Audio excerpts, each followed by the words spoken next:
이방인의 때라는 말씀이 누가복음 21장 24절에 있다는 걸 아시고 오늘 제3강에 먼저 첫 번째 이방인의 때를 공부하기 위해서 이 부분을 읽겠습니다. 20절부터 같이 읽습니다. 너희가 예루살렘이 군대들에게 애워 쌓이는 것을 보거든 그 멸망이 가까운 줄을 알라.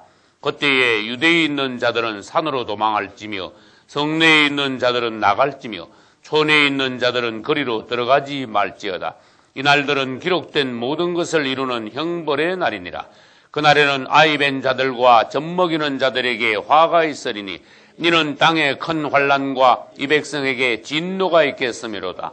저희가 칼날에 죽임을 당하며 모든 이방에 사로잡혀 가겠고 예루살렘은 이방인의 때가 차기까지 이방인들에게 밟히리라.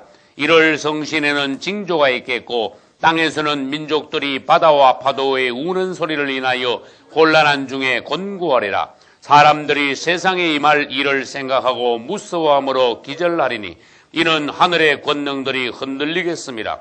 그때 사람들이 인자가 구름을 타고 능력과 큰 영광으로 오는 것을 보리라. 이런 일이 되기를 시작하거든 일어나 머리를 들라. 너희 구속이 가까웠느니라 하시더라. 아멘. 오늘 둘째 날 오전 제3강의 내용을 먼저 말씀드리겠습니다. 여러분 교재하고 약간 진행이 다르게 되었으므로 첫째 먼저 이방인의 때에 관하여서 다시 자세히 보고 이방인의 때가 지나고 난 뒤에 바로 오는 마지막 한일에 관하여서 또 상세히 살피고 그 다음에 교재에 있는 대로 3대 7중 재앙에 관하여 그 다음에 적그리스도에 관하여 또 시간이 된다면은 적그리스도와 연관되는 666회에 관하여 그리고 또 적그리스도에 관련되는 성도의 환난과 그리스도의 재림과 휴거 등등에 관하여서 오늘 시간 되는 대로 오늘 오전에 3강을 하기로 하겠습니다. 먼저 도표를 보겠습니다. 이 도표는 다니엘의 70일의 기본 도표입니다. 여러분들은 이제 아시다시피 다니엘의 70일에 하면은 그 구조가 어떻게 되어 있는지 아십니다. 7일에와 62일에가 있고 마지막 한일에가 오기 전에 하나님께서는 특별한 관호 시대, 이방인의 때, 이방인들이 구원받을 수 있는 신약 시대를 두셨다. 이것은 다른 말로 하면은 교회 시대입니다. 이방인들이 구원받는 시대는 다른 말로 하면은 교회 시대입니다. 이제 우리는 7일에와 62일에 다음에 이방인의 때가 있고 마지막 한일에 이것은 세상 끝에 있다는 것을 먼저 알아야 됩니다. 그래서 다니엘의 70일의 구조를 먼저 알 때 우리는 마지막 때에 관하여서 공부할 때 혼란이 일어나지 않습니다. 이 연대적으로 또 사건들이 서로 전후 관계가 어떻게 되는가 사건들의 연관성에 대하여서가 혼돈이 오지 않고 체계적으로 공부할 수 있습니다. 할렐루야. 예를 들어서 어떤 분들이 그리스도인들에게 이방의 때가 뭡니까? 그런 물으면 대답을 할 수 있어야 됩니다. 하나님의 백성 중에 두 부분이 있습니다. 한 부분은 이스라엘이고 한 부분은 교회입니다. 또 인류를 세 파트로 나눈다면 유대인과 성도들과 불신자들이 있습니다. 이렇게 나눌 수가 있어야 돼요. 그런데 이방인의 때는 무엇인가 하면은 하나님의 백성 중에서 유대인과 교회, 성도가 있는데 유대인이 구원받는 시기는 따로 있고 성도들, 이방이 구원받는 시대가 따로 있다. 그래서 이방인의 때는 유대인 외에 다른 모든 이 땅의 민족들이 이방인들이 구원받는 시기이다. 그래서 오늘 아까 읽은 누가복음 21장 24절에서 주님께서 이방인의 때라는 단어를 특별히 기록하신 것이. 그래서 이방인의 때라는 단어, 이방인에 대한 말씀이 없었으면 이방인들이 별도로 구원받는 기간을 두셨다는 것을 우리는 알 수 없게 될 것입니다. 그런데 이방인의 때는 있다. 이것은 무엇이냐? 이스라엘의 구원은 잠시 보류되고 그 대신 이스라엘 외에 전 세계에 있는 이방 민족들이 구원받는 때이다. 그러나 언젠가는 곧 있으면 이방인의 때도 끝나버리게 된다. 그래서 이방인의 때가 그 다음에 무슨 단어가 있어요? 차기까지 이런 단어가 있어요. 여러분들은 성경을 읽을 때 단어를 잘 보셔야 됩니다. 이방인의 때라는 단어가 있고 그 이방인의 때 다음에 찬다는 단어가 있어요. 찬다는 단어는 뭡니까? 끝나게 된다 그런 뜻이에요. 아, 곧 있으면 이방인의 때는 끝나는구나. 그러면 여러분들은 말하자면은 이 성경을 붙잡아야 되는 거예요. 이 말씀을 붙잡아야 돼요. 주님, 언제 끝납니까? 이랬줘야 돼. 할렐루야. 읽고 그냥 넘어가면 안 되는 거예요. 언제 끝납니까? 나 이거 알아야 되겠습니다. 끝나기 전에는 어느 날 갑자기 예고도 없이 끝나는 것이 아니라 이방인의 때가 끝나간다 하고 주님께서 여러 가지 사인을 주신다고 말씀하셨습니다. 이방인의 때가 끝난다는 것은 다른 말로 해서는 주님 오실 때가 너무너무 가까웠다 그런 뜻이. 이방인의 때가 끝나면 주님께서는 약 3년 뒤에 오시는 거예요. 할렐루야. 전 3년 반 중에 오시니까. 전 3년 반이 끝나기 전에 주님 오시니까. 그래서 이방인의 때가 끝나면 우리는 완전히 때가 다 됐다는 것을 알고 이방인의 때가 끝나기 전 적그리스도가 출현하기 전에 모든 것을 때를 분별하고 대비를 해야 된다는 것입니다. 할렐루야. 다시 말합니다. 주님, 이방인의 때는 언제 끝납니까? 그 전에 어떤 징조가 있습니까? 그래서 어제 이방인의 때 끝에 일어날 특별한 일들에 관하여 말씀드렸어요. 유대인들이 돌아오고 지중해 인근에 열불이 일어나고 그것은 재생 로마 제국입니다. 그리고 러시아가 이스라엘을 침공하고 세상이 혼란할 때 누가 등장한다? 적그리스도가 등장한다. 그러면 여러분들이 시대의 표적을 잘 분별해야 되는 거예요. 성경에는 시대의 표적이라는 말씀이 있습니다. 너희들이 천기는 분별할 줄 알면서 시대의 표적은 분별할 줄 모르느냐? 그럼 주님 시대의 표적이 뭡니까? 주님 오실 때가 얼마나 가까웠다는 것을 단적으로 보여주시는 특별한 사건들을 시대의 표적이라 그래요. 할렐루야. 그래서 우리는 시대의 표적, 특별한 사건들이 일어날 때, 아, 이것은 성경적으로 말씀하시는 무엇이다 하는 것을 성경 말씀과 이 땅에서 일어나는 큰 사건들과 연관을 지을 수 있어야 되는 거예요. 그래서 우리는 앞으로 시대의 표적을 잘 분별하여 이방의 때가 얼마나 지금 남았느냐, 주님 오실 날이 얼마나 가까웠나 하는 것을 우리 영 안에서 살아있는 느낌이 있어야 돼. 할렐루야. 여러분, 주님이 예를 들어서 며칠 뒤에 오시는데 아무 감각 없는 사람 있죠. 그 죽은 사람 아닙니까? 구원을 그 사람이 최소한 받았다면 주님이 오심에 관하여 관심이 있어야 되고, 그 다음에 알아야 되고, 대비할 수 있어야 되고, 가까우면 가까울수록 그 영 안에서 뜨거움이 있어야 되는 거예요. 사랑함, 주님을 사모함, 그런 것이 있어야 되는 거예요. 주님 가까워 오셨는데 감각이 없단 말은 두말할 거 없습니다. 그 사람 구원 못 받는 사람입니다. 그래서 신랑 신부가 혼인하는 것과 비유되는 것이에요. 우리 주님이 공중 재림하시는 것은 다른 방면으로 봐서는 신랑 입장이에요. 신랑 입장, 결혼식 때. 성도들이 휴거되는 건 뭐예요? 다른 방면에서 신부 입장이에요. 신랑 입장이 먼저 하고 신부가 그 다음에 입장하죠. 그래서 우리는 신랑 신부가 결혼식을 앞두면 신부가 얼마나 바쁩니까? 온 신경이 거기 다 있죠. 내일 결혼식인데 어떤 신부가 아이고 나 지금 일이 바빠가지고 말이야. 아무것도 준비도 못하고 뭐 신부 화장도 못하고 드레스도 아직 못 맞췄어. 왜? 다른 일이 나 너무 바빠가지고. 그런 신부를 데려오는 신랑은 불행한 신랑이에요. 그런 신부는 데려오지 않는 게 좋아요. 우리가 주님이 가까이 오실수록 각자의 중심이 어떠냐. 그건 주님은 아시에요. 나는 모릅니다. 주님은 여러분의 중심을 아시는 거예요. 그래서 마지막 때를 알고 주님 오심에 관하여 관심이 있고 신앙생활을 하는 성도들은 다 뜨거워요. 다 열심히 해요. 다 깨어 있어요. 할렐루야. 마지막 때에 관하여 말하면 저 사람 이단인가 하고 이상한 눈으로 보는 사람들은 주님의 오심에 관하여 관심이 없는 사람이기 때문에 자기는 모르기 때문에 어떻게 말을 그렇게 하는 거야.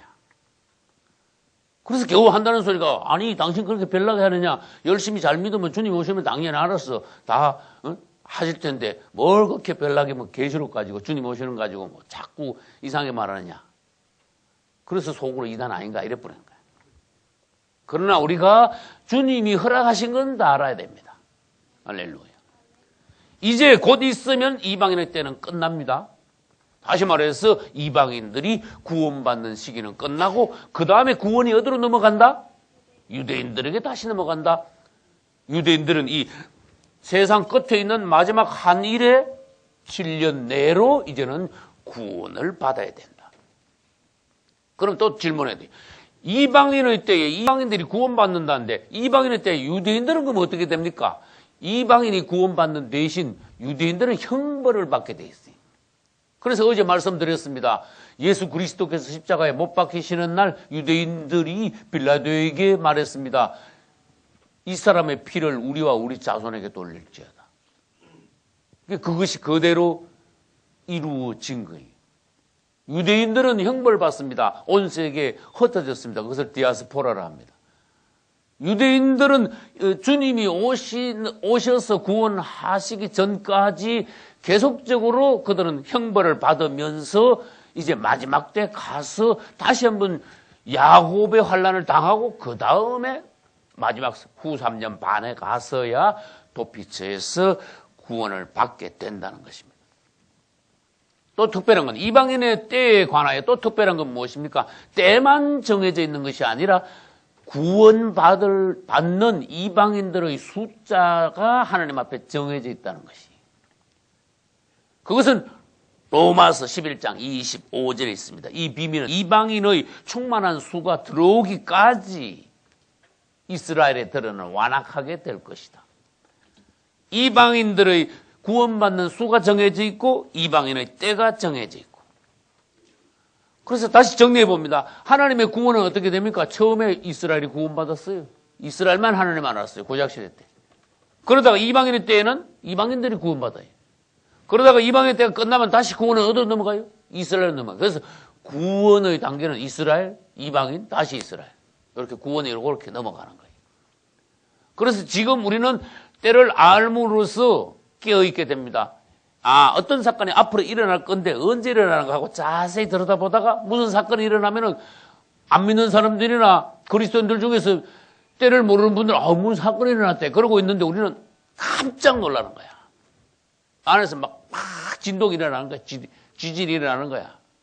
마지막 때가 되었음을 성령의 감동으로 우리 안에서 적극적으로 그분이 우리에게 사인을 보내심으로써 우리는 저절로 때를 알고 준비하고 깨어 있으므로 주님이 오시는 날 실패하지 않는 거예요. 할렐루야.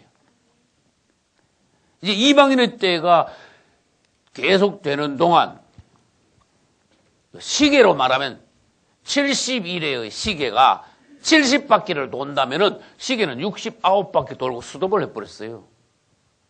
이 70일에는 유대인들을 위한 기간입니다. 7, 62, 1. 이거 유대인들을 위한 기간이에요. 이방인의 때 동안엔 70일의 시계는 돌지 않습니다. 이것을 우리는 기억해야 됩니다. 여러분들이 알아듣기 쉽게 내가 시계를 비유한 거예요. 한 일에 시계가 한 바퀴 돈다고 합시다. 그러면 우리가 이해하기가 대단히 쉬워요. 70일에만 시계가 몇 바퀴 돌으면 끝나야 돼요? 세상이? 70바퀴 돌면 끝나야 되는데 70일에만 시계로 말하면 70바퀴 돌면 세상이 끝나야 돼요. 근데 60 몇 바퀴요? 69바퀴 돌고 시계가 어떻게 됐어요? 스톱을 해버렸어. 몇 년 동안 스톱했어요? 약 2000년 동안 스톱을 했어. 다시 말해서 이제 시계가 한 바퀴만 더 돌면 세상이 끝나는 겁니다. 한 바퀴는 몇 년이에요? 7년이에요. 한 바퀴는 7년이야. 한 바퀴에 7년인데 70바퀴니까 490년이에요. 이스라엘의 구원은 490년 안에 구원이 이루어져야 돼요. 언제부터? 예루살렘을 중건하는 영인할 때부터 490년. 이방인의 구원은 2000년 내에 이루어져야 돼요.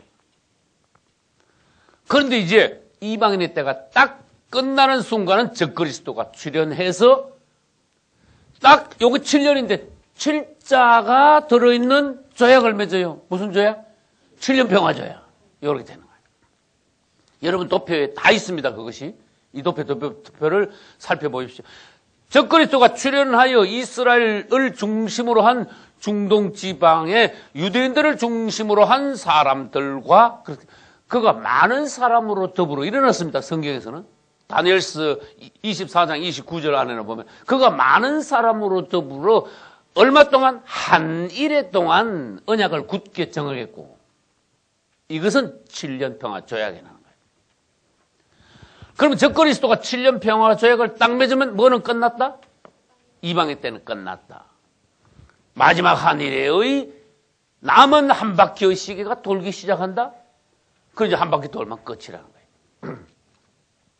주님께서는 그래서 우리에게 하시는 말씀이 이 시대의 표적을 분별하라. 이제 이방인의 때가 끝날 때 어떻게 되느냐? 여러분들은 뉴스를 보고 뭐 텔레비를 볼 때 다른 거 엉뚱한 거 보시지 말고 잘 시대를 잘 분별하셔야 돼요. 어떻게 지금 돌아가고 있는가? 성경과 연관되는 어떤 사건이 있는가? 그러면 어느 날인가 여러분 살아계신 동안 유대인들이 지금같이 찌끔찌끔 돌아가는 게 아니라 대거 기한하는 때를 여러분들이 보게 될 수도 있어요. 할렐루야. 대거 하루에 뭐 몇백 명, 1000명 이런 식으로 말고 완전히 대거 돌아가는데 여러분 천수백만 명이 이스라엘에 돌아가려면요. 말하자면 뭐 이스라엘 비행장 그 난리 나는 거야. 계속 내려야 되는 거야, 비행기가. 여러분, 걸어서 못 오고 배 타고, 언제 배 타고 옵니까? 그죠? 그렇게 비행장이 난리가 나는 거야. 그 다음에 이스라엘의 문제는 뭡니까? 한꺼번에 그 천수백만 명이 돌아오면 집이 또 문제야. 그리고 이스라엘 사람들도 이 한국에 가지고 이 아파트를 배워야 돼. 아파트 막 위로 막 지어 올라가야 돼. 옆으로는 땅이 없어요, 이스라엘은. 그래서 이 사람들이 돌아올 때는 깨어있는 그리스도인들에게 때를 알리기 위한, 다시 말합니다. 유대인들은 종말을 알리는 시계의 역할도 하고 있는 거야. 집대가 얼마나 남았구나. 시계를 보여주는 거야. 그래서 유대인들의 동향을 특별히 잘 살펴라. 마지막 때 가면 많은 사건들이 유대인들과 연관이 되어 있습니다. 무슨 말인지 아시겠죠? 마지막 때 되면 봐요. 유대인들이 돌아오죠. 마지막 때 가면 러시아가 이스라엘을 침공하죠. 유대인들하고 연결됐죠. 적그리스도 나타나면 한국하고 상대 안 합니다. 미국하고 상대 안 합니다. 적그리스도 나타나면 바로 유대인들과 뭘 해요?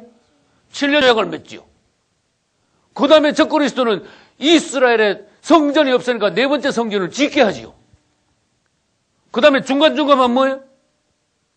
제사와 예물을 금지시키고 그 대신 예루살렘 성전에다가 적그리스도의 살아있는 우상을 세워놓고 유대인들에게 여기다가 경배하라고 강요를 하는 거야. 그래서 유대인들이 여기서 적그리스도와 전쟁을 벌이는 거야. 많은 유대인들이 죽게 되는 거야. 이 마지막 때 가면 유대인들과 얼마나 많은 연관되는 사건들이 있습니까? 모든 것이 시대의 표적이니까 우리는 그것을 잘 보아야 된다는 거예요. 지금은 이스라엘에 뭐가 없다? 이방인의 때는 구원이 없다. 그러나 이스라엘이 유대인들이 계속 심상찮게 꿈틀거린다면 마지막 때가 되었다는 증거를 하나님께서 우리에게 살아있는 증거를 보여주시는 것이다. 저는 설교 때 그런 말 한 적이 있습니다. 이스라엘에는 예수 그리스도가 없습니다. 이것은 성막으로 말하면 지성소에 법궤가 없는 것과 같습니다. 그랬어요. 저는 성막론 설교할 때 이 법궤가 성막의 핵심이라는 걸 말했어요. 그럼 성막은 또 뭐냐?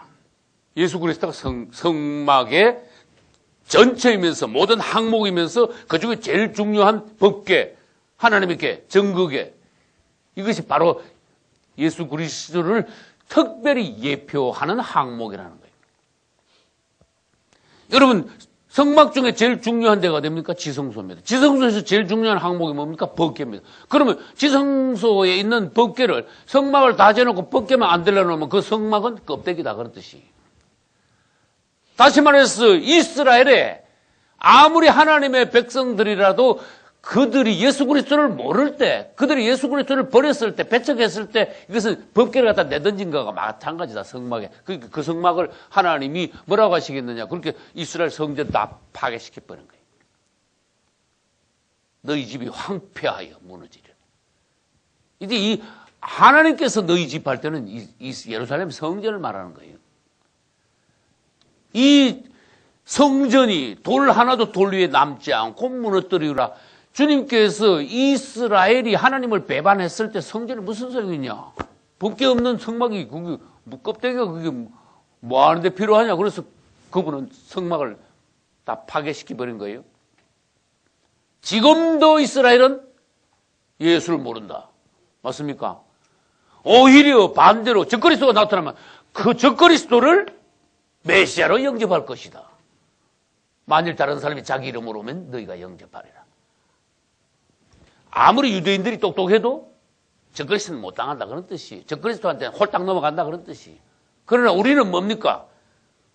이러이러한 일이 다 있을 것을 미리부터 알게 주님이 하셨으므로 오늘날은 유대인들보다 똑똑한 유대인들, 부자 유대인들보다 우리가 이 시대에 더 복이 있다는 것을 주님 보여주신 거예요. 할렐루야. 다른 말로 해보겠습니다. 이스라엘은 지금 현재 무화과나무로 말하면 무화과나무가 아직도 말라 죽었는데 이제 겨우 뭐예요? 때를 알림으로 무화과나무 가지가 연해지고 잎사귀가 막 났는데 주님께서 시내를 알려주시는 거야. 이방인의 때가 끝남으로 무화과나무가 되살아나게 하셨다. 또 봅시다. 이스라엘 아직 성전이 없지요. 지금까지 3번 성전이 있다가 3번 다 무너졌죠. 성전이 없을 때는 하나님이 이스라엘이 하나님이 없다는 겁니다. 예수가 없다는 겁니다. 구원이 없다는 겁니다. 평화가 없다는 겁니다. 예수가 없는데 평화가 있을 리가 있습니까? 우리 그리스도인들이 예수 믿는다고 하면서 이스라엘처럼 법궤가 없는 성막처럼 성전처럼 그렇게 신앙생활을 하는 사람들이 많다는 것을 주님 보여주셨어요. 여러분 중심에 예수께서 계셔야 합니다. 할렐루야. 이제 이방의 때가 끝날 때는 이러이러한 사건들이 있다가 적그리스도가 딱 나타나면서 7년 평화 조약을 맺을 때 우리는 그전부터 시작하여 이 일들을 모두 다 놓고 성도의 환란을 준비를 해야 됩니다. 그가 누군지 알아야 됩니다. 적그리스도가. 사람들에게 나팔을 불어야 됩니다. 잠자는 사람들을 깨워야 됩니다. 적그리스도가 나타나기 전부터 어디에서 어떻게 적그리스도가 나타나는 것을 말하고 그가 나타나면은 저 누군지 몰라 이러면 안 됩니다. 저자가 적그리스도다. 나타나기 전부터 저기에서 적그리스도가 나타날 것이다. 어떤 모양으로 나타날 것이다. 나타나면 무슨 일을 할 것이다. 이까지 다 말해줘야 되는 거예요. 미리 다 말해줘야 되는 거예요. 그래서 주님이 성경에 뭐라고 말씀하셨죠?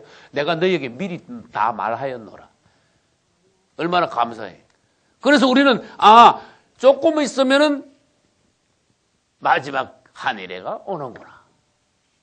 우리는 마지막 한일회 때는 무슨 일이 있을까? 그래서 마지막 한일회는 하나님께서 마지막 이런 단어는 안 썼어요. 한일회라는 단어를 쓰셨어. 다니엘서 9장 24절에서 27절이 다니엘의 71회의 계시를 말씀해 놓으신 부분인데 이 말씀 안에서 일회는 한일회입니다. 그가 한일회의 절반에 제사와 예물을 금지할 것이요. 그럼 다니엘서 9장 24절 25절에 보면은 예루살렘을 중건하려는 영이 날 때부터 기름 부음 받은 자, 곧 왕이 일어나기까지 얼마가 지난다? 7일에와 60일에가 지날 것이요. 그러놓고 다른 말씀 하시다가 끝에 가가지고 뭐라고 말씀하시는가 하면은 그가 적그리스도 한일의 일회의 절반이에요. 그래서 도표를 그린 거예요. 제사와 예물을 여기 가서 금지할 것이요. 7일과 60일에와 마지막 한일회가 다니엘서 9장 24절 27절 안에 다 들어있구나. 이걸 도표로 그려낼 수 있어야 되는 거예요. 그런데 이방인의 때가 중간에 있다는 것을 알고 조금 있으면 마지막 한일회가 되는데 마지막 한일회는 일의 절반에 가서 무슨 일이 있으니까 이 적그리스도가 7년 평화조약을 맺었다가 그 조약을 딱 중간 지점에서 파기함으로써 마지막 한 일에는 전 3년 반과 후 3년 반으로 정확하게 나누어지는구나. 그래서 이 도표가 나올 수 있어야 되는 거예요. 주님이 얼마나 정확하십니까?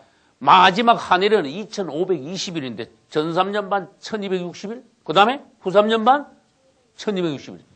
이렇게 정확하게 주님께서 역사를 나누어 놓으신 거예요. 아주 날짜까지 딱 정해놨어요. 그래서 1260일이라는 말씀이 많이 나옵니다. 요 전 3년 반도 1260일, 후 3년 반도 1260일. 그래서 우리는 적그리스도 나타나면 어떻게 할 건가? 앞으로 언제 무슨 짓을 할 건가? 벌써 처음부터 다 알고 있게 된 거예요. 할렐루야. 그래서 다시 말합니다. 이방인의 때는 끝나고 적그리스도가 등장하면 마지막 한 일회가 되는데 마지막 한 일회는 두 부분으로 나눌 수 있습니다. 전 3년 반과 후 3년 반으로 나눕니다. 또 말합니다. 전 3년 반은 성도들이 환난을 당하고 후 3년 반은 대환난을 당하는데 누가? 불신자들이 대환난을 당하는데 중간에 뭐가 있다 그랬어요? 이스라엘이 적그리스도에서 환난을 당합니다. 그것을 예레미야서에서는 야곱의 환난이라고 했습니다. 야곱의 환난. 야곱의 후손들 이스라엘이 당하는 환난이라고 해서 야곱의 환난이라는 단어가 나온 거예요. 우리는 도표 2를 참고해야 됩니다. 여러분들이 교재에서 도표 2를 참고하셔가지고 다니엘서 9장에 70일의 계시가 어떤 구조로 되어 있는가 보고 사건이 전체적으로 골자가 어떤 흐름으로 나가는가 여러분들이 살펴보고 난 뒤에 그 다음에 이제 상세하게 봐야 돼요. 전 3년 반에는 그건 무슨 일이 일어납니까? 후 3년 반에는 어떻게 됩니까? 우리는 언제 어디에 있습니까? 우리가 어떻게 되면 다른 사람은 어떻게 됩니까? 이것을 세분하여 공부하는 것이 이제 우리가 마지막 한 일회를 대비할 수 있는 우리가 미리 알 수 있는 시대의 표적을 분별하는 지혜를 얻는 성도의 성경 공부 방법이에요. 전체를 먼저 알아야죠. 그 다음에 여러분 질문해야 돼요. 성도의 환난 때는 무슨 일이 있습니까? 그 다음에 후 3년 반에서는 무슨 일이 있습니까? 순서는 어떻게 됩니까? 그걸 물어야 돼요. 그럼 전 3년 반을 한번 가보겠습니다. 전 3년 반은 여러분들이 이제 너무 잘 압니다. 적그리스도가 출현하면 전 3년 반이 시작됩니다. 출현했다고 전 3년 반이 바로 시작되는 게 아니고 적그리스도가 이스라엘 유대인 등과 뭘 맺는 날? 7년 평화조약을 맺는 그 날 아주 날짜까지 정해져 있어. 1260일, 1260일, 2520일 날짜까지 딱 정했으니까 주님은요 이 달로 치거나 해로 치는 게 아니라 날짜를 계산하셔. 이제는 적그리스도가 등장하면 마지막 때 날짜가 나온다. 1260일이라는 단어가 왜 있냐? 날짜까지 정확하게 너희들이 계산할 수 있는 때가 지금은 아니고 적그리스도가 등장하면 날짜까지 나온다. 이제 여러분들은 더 깊이 들어가면은 어떤 일이 없거나 한데 주님이 공중재림하시는 날짜까지도 나올 수 있는데 지금 계산을 하면은 어떤 사람들이 주님 오시는 날짜 계산하는데 그럼 이단 아니야? 이럴 뿐이니까 나는 느낌이 있어도 공개적으로 말하기가 불편한 거야. 그래서 텔레비 설교할 때 대강 말한 적이 있어요. 2차 성전 중건령과 4차 성전 중건령은 연관이 있습니다. 2차 성전 중건령은 예수 그리스도의 초림과 연관이 있고 초림, 주님 메시아 일어나면 초림. 4차 성전 중건령은 적그리스도가 출현해서 7년 평화 조약 맺고 그 다음에 이스라엘에게 무슨 영을 내려요? 네 번째 성전제라고 영을 또 내려. 이거는 2차 성전이고 적그리스도가 등장하면 예루살렘에서 성전이 지으면 그 몇 번째 성전? 네 번째 성전이. 그럼 3차 성전은 뭡니까? 예수님 당시 2000년 전에 성전이 있었지요. 그 성전은 세 번째 성전이에요. 첫 번째 성전은 뭐예요? 지금부터 3000년 전에 다윗의 아들 솔로몬이 지은 건 첫 번째 성전이에요. 그래서 첫 번째 성전은 솔로몬 성전, 두 번째 성전은 스룹바벨 성전, 세 번째 성전은 헤롯 성전이고 네 번째가 적그리스도에 의해서 지어진다. 임시로 지어진다. 그럼 우리는 다시 말합니다. 두 번째 성전과 네 번째 성전이 어떻게 연관되어 있느냐? 해 아래 새 것이 없나니 그것을 여기다 적용을 시켜야 돼요. 두 번째 성전 지을 때 성전 중건하라는 영이 내려질 때 성전만 중건하라는 영이 아닙니다. 사실은 성전이 있고 그다음에 성벽이 있죠. 이 전체적인 중건령이에요. 그런데 우리는 특별히 이제 성전을 중심으로 해서 본다고 말이에요. 성전 중건령을 내리면은 그것이 예루살렘 전체 중건령이 7일과 62일에가 지나면 예수님 오신다 그랬어요. 이건 초림이에요. 그럼 이건 횟수로 누가 계산해 보세요. 몇 년? 483년이야. 69일이니까. 70일에는 몇 년? 490년, 77, 490년. 490년에서 한 1회가 모자니까 몇 년 빼야 돼요? 7년 빼야 되죠. 그리고 483년이야.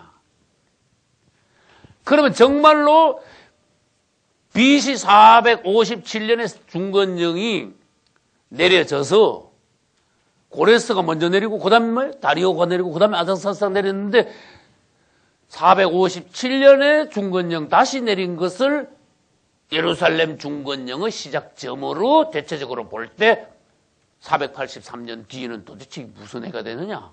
BC 457년. 여기서 이제 해가 자꾸 흘렀어. 몇 년에 흘러야 돼요? 483년이 흘러갔어. 그리고 몇 년도가 돼? 네? AD? 이거는 마이너스니까 BC입니다. Before Christ. 안노 도미니. AD. 26년이에요. 응? 이거 뭡니까? AD 26, 이거 뭡니까? 그럼 물어야 돼. 이게 뭡니까? 예수님 뭐 태어난 해입니까? 아닌데요. AD 26년에 벌써 예수님이 뭐 연세가 벌써 청년 아닙니까? 그런데 이 해가 바로 예수님이 세례 요한에게 세례받으신 날이야. 이거 세례받은 날하고 지금 무슨 관계가 있습니까? 근데 여기 가만히 보면은 예루살렘을 중건하는 영이 날 때부터 기름 부음 받은 자 왕이 일어나기까지 7일이나 62일이가 지날 것이요. 그 단어를 잘 읽어봐야 돼. 기름 부음 받은 자 곧 왕이 일어나기까지. 주님이 탄생한 해가 아니고 무슨 해라 그랬어요? 성경은 기름 부음 받은 해라 그랬어. 누가 예수님 태어난 해라고 누가 그랬습니까? 아니지요. 예수님이 태어날 때 기름 부음 받았습니까? 아닙니다. 그분이 세례 받는 그날 물에서 올라오실 때 성령이 뭐같이 비둘같이 내릴 때 그때 주님으로부터 기름 부음 받은 거예요. 할렐루야. 선지자로 제사장으로서. 할렐루야. 그래서 AD 26년이 성전 중건령, 2차 성전 중건령과 연관에 있다고. 그러면 여기서 이제 조금 더 들어가면 어떻게 되는 거면 4차 성전 중건령을 적그리스도가 4차 성전 중건령을 어느 날 내릴까 합니까? 그죠? 그러면 어느 날인가 이제 와서 성전 중건령을 내렸어. 그 도표를 한번 볼까요? 먼저 뭐를 합니까? 적그리스도 나타나면 7년 평화제를 맺죠. 그 다음에 바로 얼마 안 가서 바로 뭘 해요? 성전 지어라 이렇게 되는 거야. 그 대신에 지금 현재 성전 자리에 있던 오마르 사원, 황금 도움 사원, 이슬람교 사원은 다른 곳으로 회교들, 이슬람 교도들이요, 무슬림들이 찍소리 못하도록 딴 데다 더 좋게 쫙 옮겨줘. 그 적그리스도의 그 파워는 한마디 하면요, 아무나 꼼짝도 못해. 완벽한 조치를 하기 때문에. 그만큼 적그리스도가 IQ가 몇 천이 되는 놈이야. 그래서 딱 조치를 하면 전쟁도 당장 없어집니다. 복지도 아주 꿈같은 복지 정책이 실시가 됩니다. 실제로 666표를 받는 사람들은 최소한 한 달에 1인당 2, 300만 원씩 그냥 기본 복지 혜택을 받게 되어 있습니다. 그래서 적그리스도가 그만큼 머리가 좋다는 거야. 그렇게 이거 표만 받으면 그렇게 해준다 하니까 안 믿는 사람들은 막 편하게 거북하죠. 뭐 터지게 가서 받는 거야? 예? 머리 터지게 가서 받는 거야. 그래서 우리는 그걸 쏘가면 안 되는 거예요. 이 적그리스도가 표를 받게 할 때 그놈은 지혜가 있기 때문에 사람들을 호리는데 최대한 지혜를 발휘해가지고 사람들로 하여금 속아 넘어가게 만듭니다. 우리는 그것을 미리 알아야 되는 거예요. 자, 봅시다. 7년 평화제약 맺고 현금을 없애가지고 뭐요? 666표밖에 하고 그거 말고 뭐가 있어요? 중건형을 내리는 거야. 중건형을 딱 내리는데 그러면 우리는 그때 가가지고 우린 땅에 있습니다. 뭐 하고 있어요 지금? 성도 한란당 우린 땅에 있는 거예요 지금.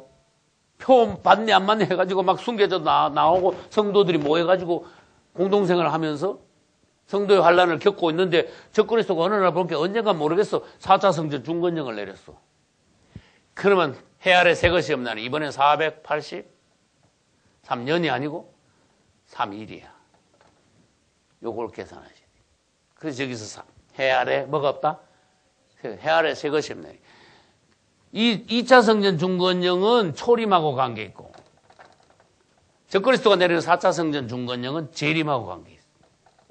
그러면 483일은 대각 말해가지고 1년은 360일인데 대각 말해가지고 1년하고도 몇 개월요? 4개월 정도 돼. 그래서 성도의 환란은 3년 반이 아니고 앞에도 날아가고 뒤에도 날아가고 중간에 그 정도 된다 그래. 그래서 적그리스도가 이쯤 와가지고 성전 중건형을 내렸다 합시다. 483일 뒤에 예수님이 오시고 우리는 이쯤에서 올라간다. 그래서 도표에서 성도의 휴거가 요 딱 가운데다가 휴거된다고 올려가 그림을 그리지 않고 여기서 이만큼 뭐예요? 이만큼 들어가가지고 여기서 휴거된다고 도표를 그리는 거예요. 그러면은 성도 전 3년 반이 끝나기 수개월 전에 성도들이 휴거됐다 합시다. 그럼 전 3년 반이 끝날 때까지 기간이 많이 남아있죠. 몇 달이 최소한 남아있죠. 그 기간이 뭐냐 하면은 어제 말씀드렸어요. 계시록 8장의 첫째 나팔부터 넷째 나팔까지 불리워지는 대환란의 서막이다. 서곡이다. 그런 뜻이에요. 그 첫째 나팔부터 둘째 나팔은 후 3년 반 들어가기 전에 전 3년 반 끝부분에서 불리워지는. 그것은 계시록 8장을 읽어보면 압니다.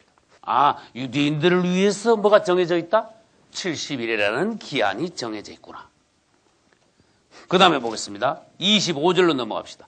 예루살렘을 정건하라는 영이 날 때부터 25절입니다. 기름 부음 받은 자 곧 왕이 일어나기까지 7일과 60일이가 지날 것이요. 이 도표에 있습니다. 그 다음에 남은 건 뭡니까? 마지막 한일인데 마지막 한일에는 어디 가만 있습니까? 27절에 그가 장차, 그가 적그리스도입니다. 그가 밑줄 치고 적그리스도. 장차 많은 사람으로 더불어 유대인 등과, 유대인 등에 등자를 붙이면 돼. 유대인 등과 더불어 한일의 동안, 뭐예요? 7년 동안, 7년. 언약을 굳게 정하겠고, 7년 평화조약. 적그리스도는 등장하면 유대인 등과 7년 평화조약을 맺는다. 그리고 난 뒤에 그 일의 절반 밑줄 치셔야 돼요. 마지막 한일의 중간쯤이야. 그래서 우리는 도표로 그렸죠. 일의 절반이 중요하기 때문에 일의 절반이 빨간 걸로 동그라미 쳐놓은 거예요. 이 지점이 대단히 중요하다. 적그리스도가 등장하면 시대가 바뀝니다. 이방인 때는 끝나고 마지막 한일회가 시작됩니다. 예수님께서 오시면은 시대가 바뀝니다. 이스라엘이 구원받는 시대는 끝나고 이방인의 때가 시작됩니다. 예수님이 오심으로 말미암아. 적그리스도가 조약을 파괴하면 시대가 또 바뀝니다. 전 3년 반은 끝나고 후 3년 반이 시작된다. 그래서 이 사건마다 시대를 바꾸어 놓는다. 그러면 25절에서 7일과 62일에 나왔고 27절에서 마지막 한일에 나왔죠. 한일에 밑줄 치고 이것을 마지막 자를 붙여주면 요게 세상 끝에 있는 마지막 7년에 해당되는 마지막 한일이구나. 할렐루야. 근데 그 마지막 한일에도 또 절반으로 나눌 수 있구나. 이걸 여러분들이 아셔야 돼요. 다니엘의 70일에는 7 더하기 62 더하기 하나예요. 이렇게 구조가 이렇게 돼 있어요. 이 구조를 알아야 우리가 마지막 때 종말의 계시를 시각적으로 알 수 있습니다. 그러면 요 중간에 62 다음에 마지막 한일에 오기 전에 요 뭐가 끼어 있다고요? 이방인의 때가 요 끼어 있어요. 근데 마지막 한일회가 이제 우리는 이건 다 지나갔으니까, 이까지는. 62일까지 다 지나고 이방일 때도 끝나가니까 이게 마지막 한일회 전후하여서 지금 우리가 살고 있습니다. 마지막 한일회가 오기 직전의 시대입니다. 그러니까 지금부터 일어나는 사건은 우리한테 직접적으로 연관이 있어요. 그러면 마지막 한일회를 봅시다. 마지막 한일회는 전 3년 반과 후 3년 반으로 나누어집니다. 이렇게 말을 해줘야 돼요. 그 다음에 전 3년 반 중에 우리가 환란당하고 후 3년 반 중에 불신자들이 대환란당하는데 후 3년 반은 또 어떻게 나눕니까? 이것은 또 한 때와 두 때와 반 때로 또 나누어집니다. 이런 식으로 이제 세분을 해 나갈 수 있어야 돼요. 성경에는 한때, 두때, 반때라는 말씀이 있죠.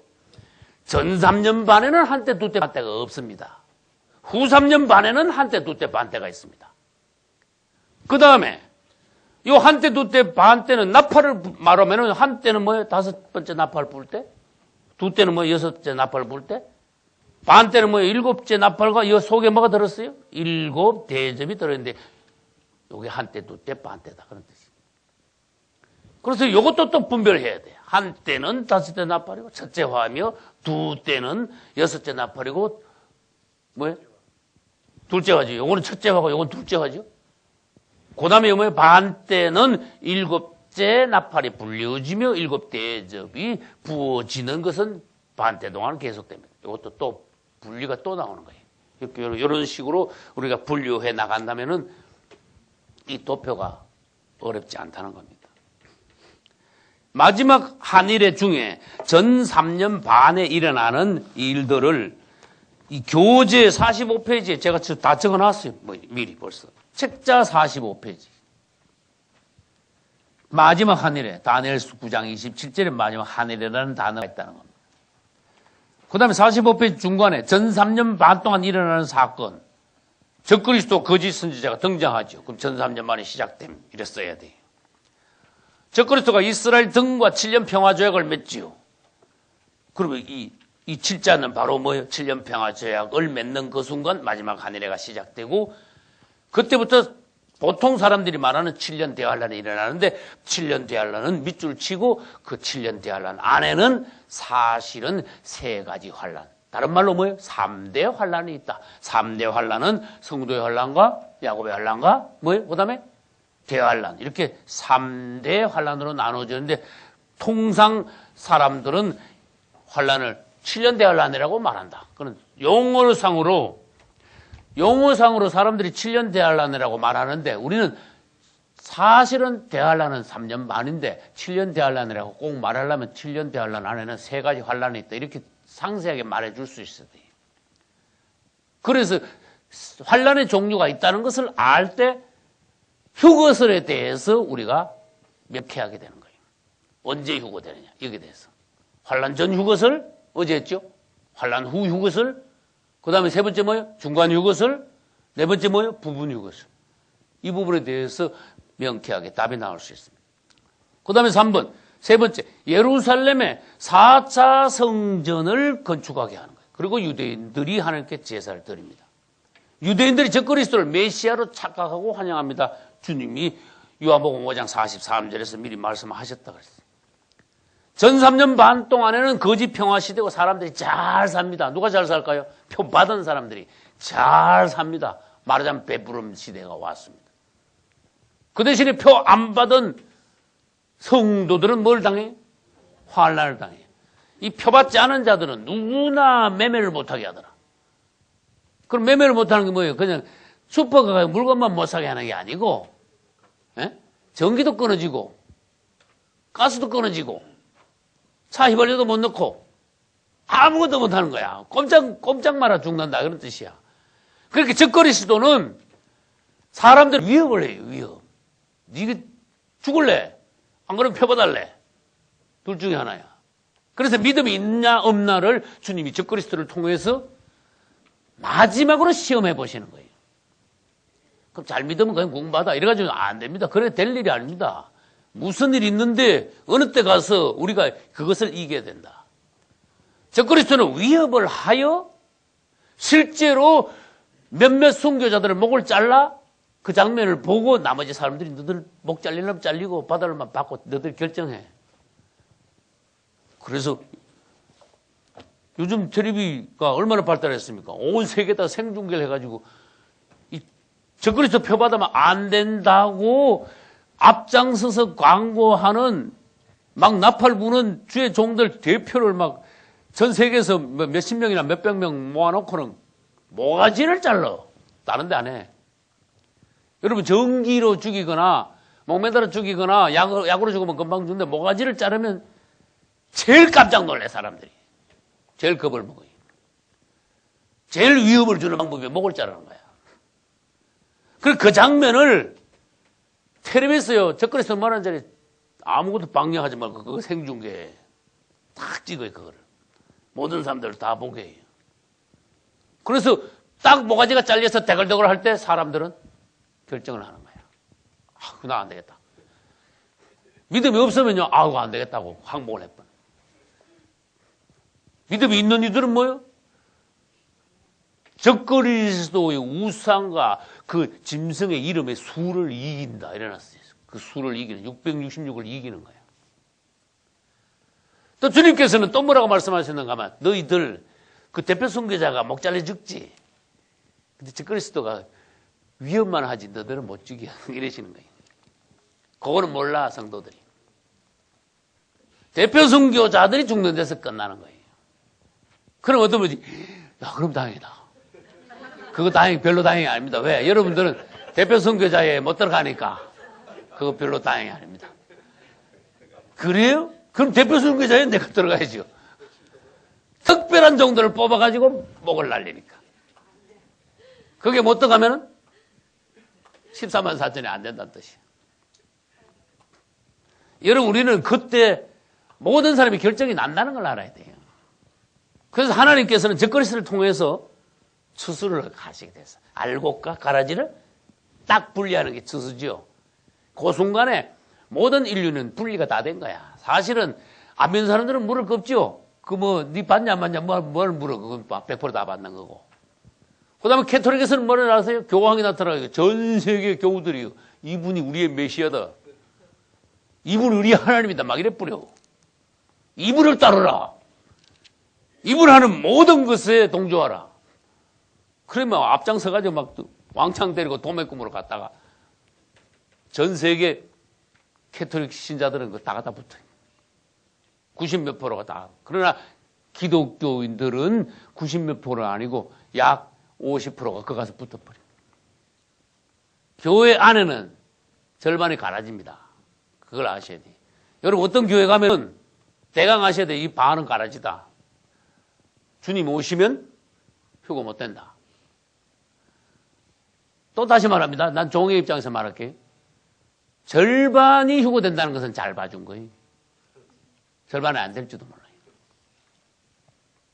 그래서 이 시대에 정말로 주님의 오심을 먼저 깨닫고 알기를 원하고 그분을 사랑하면서 기다리는 그런 성도들은 뻔합니다. 구원받습니다. 휴고됩니다. 666표를 이깁니다. 근데 어제도 내가 말씀드렸어요. 그거에 나 관심 없어. 그 이야기가 자꾸 그런 얘기해. 당신 이단 아니야. 이상하네. 잘 믿으면 될 텐데 뭐 자꾸 별나게 자꾸 그래. 그 사람 별로 가망 없어요. 왜? 성경에 있는데 왜 관심이 없냐 그 말이에요. 주님의 말씀인데 당신이 뭔데 그것을 공부하지 마라 하느냐 그 말이에요. 그래서 주님이 오시기 전에 여러 가지 상황들을 보여주시면서 그분은 적그리스도를 통해서 지혜롭게 우리를 알곡과 가라지를 착 분리시키는 거예요. 그분은 우리의 행동도 보시지만은 그 순교자들이 목 잘리는 순간 우리의 중심을 딱 보시는 거야. 마귀도 보고 있고 주님도 보고 계시고 순간 결정이 딱 나버렸어. 그 순간이 구원받느냐 못 받느냐가 결정되는 순간이라는 것을 여러분들이 아셔야 돼요. 그래서 적그리스도는 한편으로 말하면 추수꾼이야. 알곡과 가라지를 그에 의해서 알곡과 가라지가 분리되게 되어 있어요. 또 한편으로 말하면 저는 그런 용어를 썼습니다. 적그리스도의 출현은 영적인 태풍이다. 엄청난 바람이 적그리스도에 의해서 불어와 알곡은 여지없이 다 날아가 버린다. 그 태풍 불만 확 다 날아가지요. 교회 안에 이렇게 많은 것에도 적그리스도만 등장하면 막 획하면 대부분 날아가고 몇 명 안 남는다. 그게 영적 태풍이야. 예를 들어 봅시다. 아무리 바람이 세게 불어도 알고는 안 날아가요. 그건 하나님이 보여주신 법칙이. 여러분들이 마지막 때 가서 성도의 환란이 아무리 세도 알곡이면 안 날아가게 돼 있어요. 알곡은 한 톨도 가래지 속에 섞이지 않게 되어 있습니다. 그래서 우리 주님은 적그리스도가 등장하면은 우리를 시험하시고 난 뒤에 알곡으로 분리가 딱 되면은 그 다음에 뭐예요? 성도의 환란을 무사히 통과할 때 한 사람도 안 죽게 하고는 그 모든 성도의 환란을 통과한 성도들을 그분이 공중 재림하시면서 데리고 올라가시는 거예요. 다시 말합니다. 대표 순교자들만 죽고 나머지는 걱정하지 마십시오. 안 죽습니다. 안 죽으니까 걱정 마십시오. 그래서 우리는 주님이 오시기 전에 어떤 일을 대비해야 되겠다. 그래서 성경에 뭐가 있습니까? 다니엘서 3장에 사드락, 메삭, 아벳네고가 그래서 있는 거예요. 그것도 이 해 아래 새 것이 없나니. 적그리스도가 우상을 만들지요. 그거하고 똑같은 일이 해 아래 새 것이 없나니. 옛날에 벌써 있었어. 이전에 있었던 일이 다시 들어요. 적그리스도 우상은 지금부터 2600년 전에 느부갓네살 왕이 세운 우상하고 똑같은 거예요. 하나님 보시기에 똑같은 우상이야. 그러니까 느부갓네살은 누구의 예표다? 적그리스도의 예표다. 이렇게 된 거예요. 그 다음에 적그리스도가 우상 세워놓고 경배하게 하지요. 경배하고 그 다음에 경배한 표를 받게 하죠. 이 느부갓네살 왕도 마찬가지예요. 이걸 세워놓고요. 6가지 나팔을 불 때 너희들이 다 엎드려라 그랬어. 6가지 6이잖아. 666하고 한 개 또 있죠. 그래서 다 엎드렸는데 사드락 메삭 아벳네고만 딱 서 있었어. 이거 성도의 환란을 이기는 그 이름의 수를 이기는 성도야. 다른 사람들은 엎드린 결과 살았어. 그런데 사드락 메삭 아벳네고만 7배로 달군 불못불에 들어갔어. 그러나 안 죽었어요. 할렐루야. 안 죽고 그대로 나왔다. 뭡니까? 성도의 환란을 무사히 통과하게 될 테니까 두려워하지 말라. 너희는 사드락 메삭 아벳네고가 똑같다.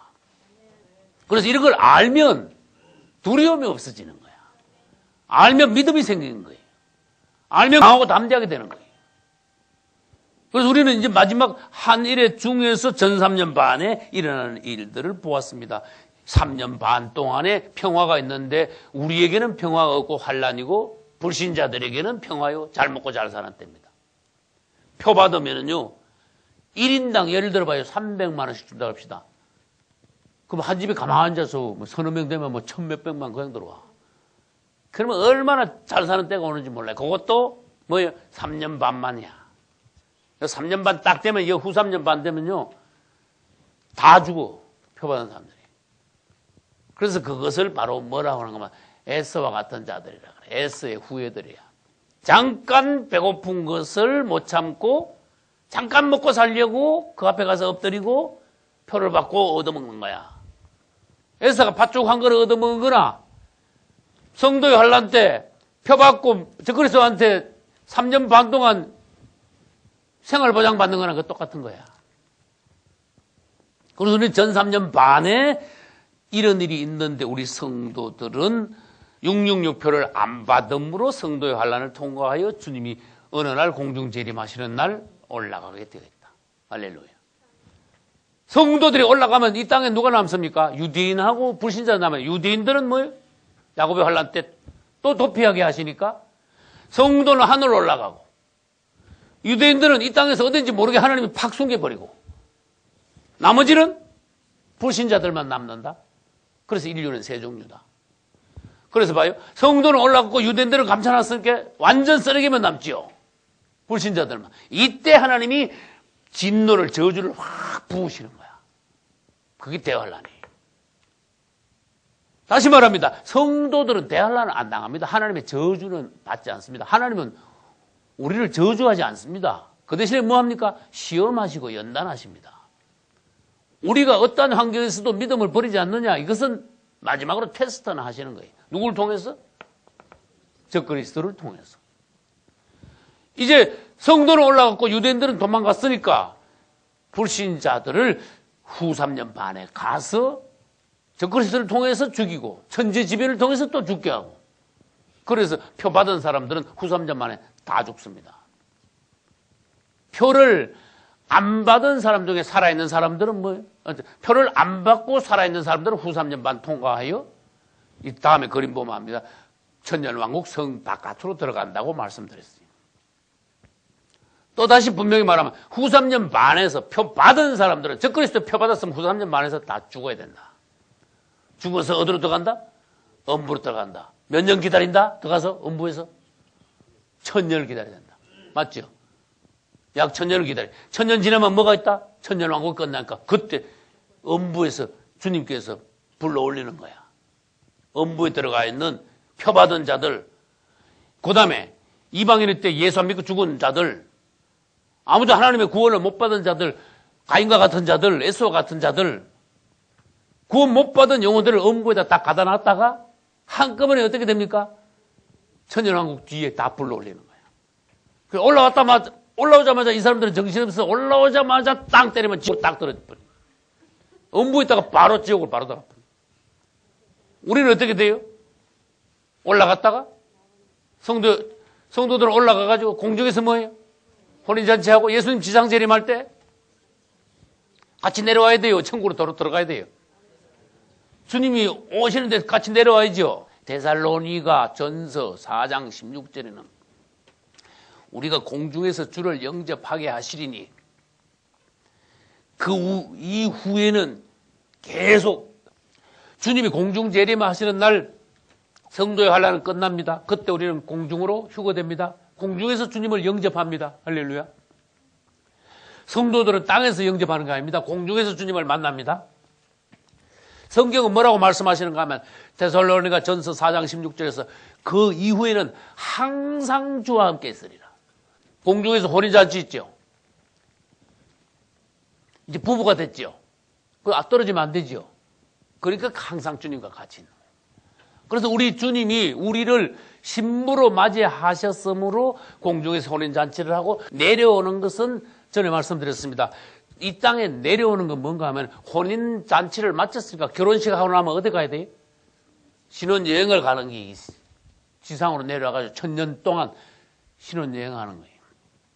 할렐루야.